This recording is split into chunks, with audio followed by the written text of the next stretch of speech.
নেতৃবৃন্দ ও উপস্থিত আছেন আমার প্রাণপ্রিয় সংগঠন, আমার প্রাণের চেয়ে প্রিয় সংগঠন বাংলাদেশ জাতীয়তাবাদী ছাত্র দলের সুন্দর শ্রমিকরা। আজ আমি আপনাদের সামনে একটি কথা বলতে চাই, এই আওয়ামী পরিবার, এই শেখ পরিবার বাংলাদেশের সাধারণ মানুষের রক্ত চুরি করেছে।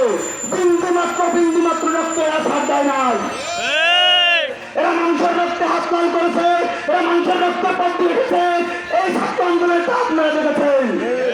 সাধারণ ছাত্র সংগঠনের রক্তের আইন বানিয়ে দিয়েছে ঢাকা শহর সহ সারা বাংলাদেশ।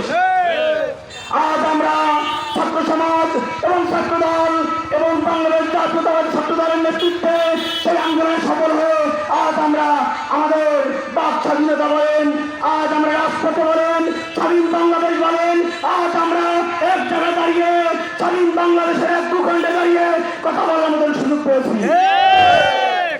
আমি আপনাদের সামনে শুধু একটি কথা বলতে চাই, আজ আমরা ঘরে ঘরে ঢুকলাম, ঘরে ঘরে দুর্গ করে তুলুন, প্রত্যেক এলাকায় পাড়া মহল্লা দুর্গ করে তুলুন।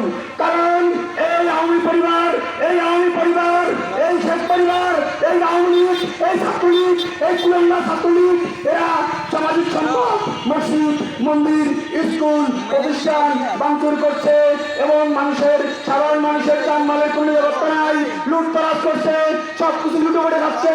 এর প্রতিবাদ করুন এবং আপনারা সজাগ হন, এর কঠোর হস্ত দমন করুন। এই বলে আমি আমার বক্তব্য শেষ করছি। বাংলাদেশ জিন্দাবাদ, শহীদ প্রেসিডেন্ট জিয়াউর রহমান জিন্দাবাদ, তারুণ্যের অহংকার তারেক রহমান জিন্দাবাদ। সবাইকে ধন্যবাদ। আল্লাহ।